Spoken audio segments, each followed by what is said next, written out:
I'm delighted to be here. Normally I'm where you are and have been for the last 5 or so years, listening to all of the learning that there's been from your centres. So I think Helen and the team thought it might be a bit fair if I came back and just sort of had a chat to you about what we're doing up in Scotland in terms of digital inclusion. So this is me, Sally Dyson. I am Head of Digital Participation. So we'll start to hear some of the slight differences because we talk very much about digital participation, the whole range from people who are not online and nowhere near being online because this is really part of social exclusion, through moving online and where those pathways can take people, because this is very much about a journey that goes through. I also don't work for an independent organisation that's looking purely at digital inclusion. I work as part of a 76-year-old organisation, which is in itself a challenge, called the Scottish Council for Voluntary Organisations. And we work, our remit is very much about supporting civil society through charities and organisations within the third sector. So our organisation is just shy of 100 people, our team is just shy of 20, but we sit in that environment which is about working with and through and developing charities and how they work with the people that they're supporting. Because one of the things that we found, and I'm sure you all know, is that a lot of the people who are not online have really regular contact with charities. And there we get a real nugget of trust. Which is one of the key elements for helping people to get online. So just a tiny little bit about our strategy within the team, and I'm going to focus on participation and evolution because we see those two things as sitting very much hand in hand. We work with a whole host of charities. Our team over the past 3 years has worked individually with around 350 charities in Scotland, helping them on their digital journeys, how they do things differently, how they reskill their staff, and how they look at how they provide services in a different way to the people that they really care about. And that sits at the cusp of digital participation, or where we work, which is the inclusion part of digital participation. It's all fine and dandy being able to look at how we can do some whizzy things with service delivery, but if people aren't online, then there's no point whatsoever. So actually working in a way which we call a digital nudge, which is how you can just build up an ecosystem across a community that helps people just by tiny, tiny little changes in a supportive way with a really practical outcome that they can then be helped to get online. So we do this in quite a strategic way, actually. And this guy here, he is Scotland's digital participation hero. And she, it, I call it it, the hero, is the face of Scotland's Digital Participation Charter. The Charter has around 600 organisations across public, private and third sectors who are all signed up to doing one of 5 things to help the whole digital inclusion landscape across Scotland. So the first thing is around skilling up. So actually those organisations finding out what are the skill levels within your workplace. Does everybody have essential digital skills? And if not, what the hell are you going to do to help them? Because they need them. This is an essential thing that we have to do. And then, okay, so you've had a look at all of your workforce, and we include volunteers within that where that's appropriate. And then saying, can they do something else to help someone that they know to get online? So again, building up that scale of infrastructure there. We asked somebody to do something for Scotland, and this is where we hook quite a lot of the private sector organisations in. So many are larger companies who have what they think is a really skilled workforce. So we get at them by saying, okay, that's grand, but you're all part of the Scottish family as well. What are you going to do above and beyond to help other people within your communities? We ask people to talk the same language. So we all talk now about essential digital skills, or most of us talk about essential digital skills. We're moving away from basic digital skills with that evolution. And we also ask people to do something that Scots like doing, which is talking. We like a blether. We really like a blether. But we find that's the way in which it inspires people.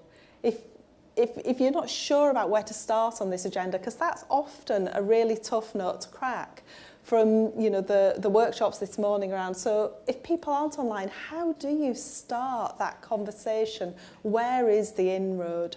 Actually chatting to people, finding out what they're doing, sharing those stories often gives you that spark to get in and help people.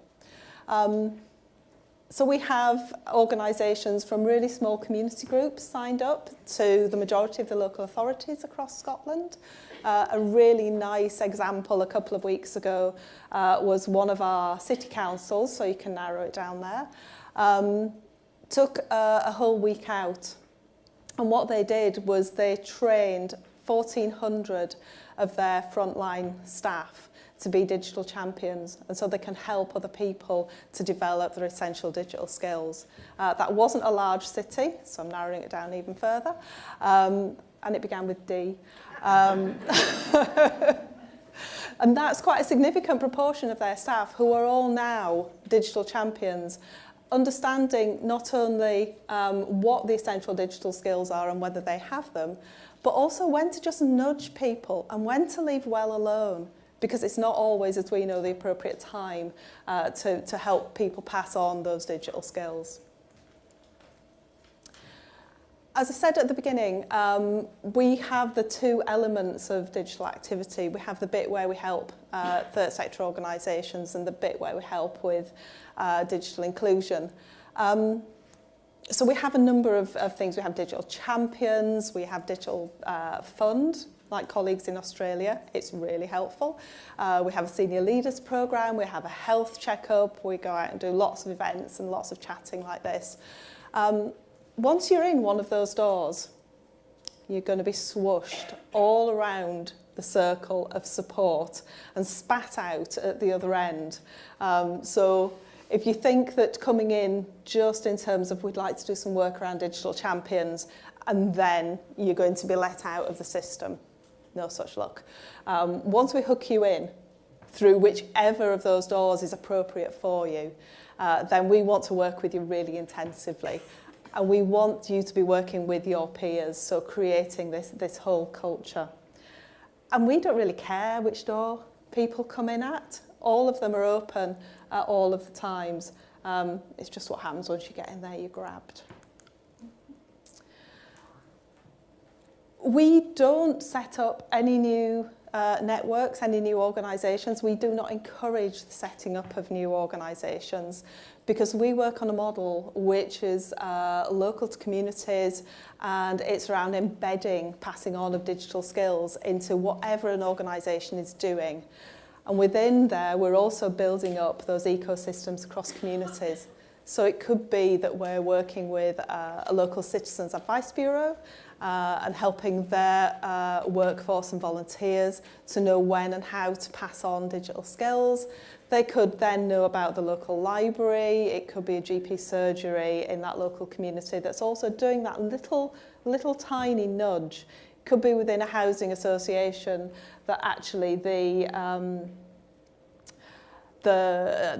lessons around healthy eating have an element of digital inclusion woven across all of them.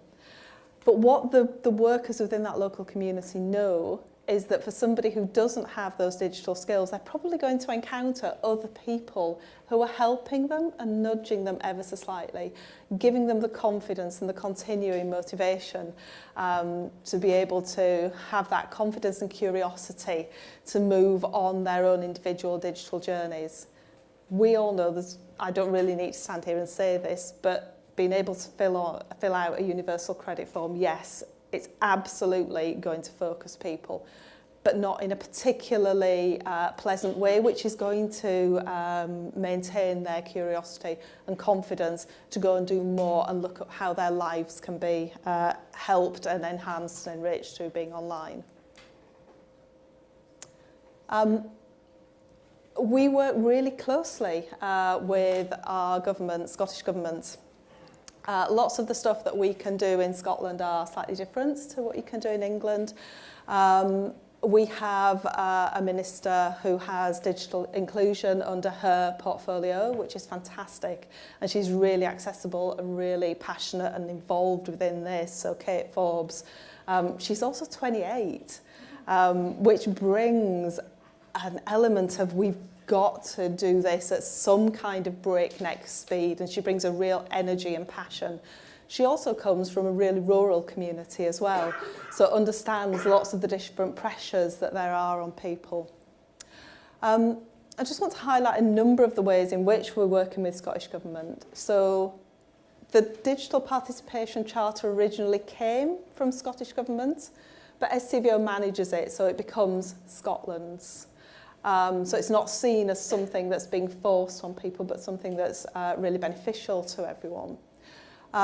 We have a local authorities chief digital officer who we also work really closely with. We have a digital directorate at Scottish Government. We have the development of a new social security system for Scotland, all of which have digital inclusion at the very heart of what they want to do. I'm in a really delightful position when I go to chat to Colin, who's our Director of Digital, who's had an idea in terms of setting up public services digital academy. So it's not just around the public sector.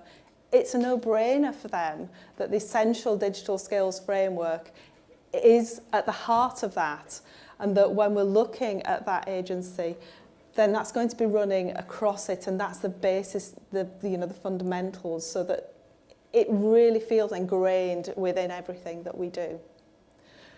It's also really handy because Holyrood and Scottish Government have a really open door policy. So anybody can walk down to Holyrood. You do have to kind of take your belt off now. We have tightened up on security. But anybody can walk in and see their ministers and be really accessible to for civil servants. I think one of the things as well around Scotland is its culture. I lived in England for 40 years, so I can also talk about the difference that I feel in the culture, and it is far more collaborative. And I would say that SCVO and everybody who works around the digital inclusion agenda in Scotland is so keen on working in partnership. We hate duplication, we hate wasted resources, we like oats. And at the moment, we're working in partnership with One Digital Programme, with Good Things Foundation, with Carnegie UK, another couple of partnerships which sort of don't trot off my top of my brain at the moment. But it's almost by default that we look to see who are the partners who should be working in this area, and that links through the whole ecosystem of what's being developed across Scotland.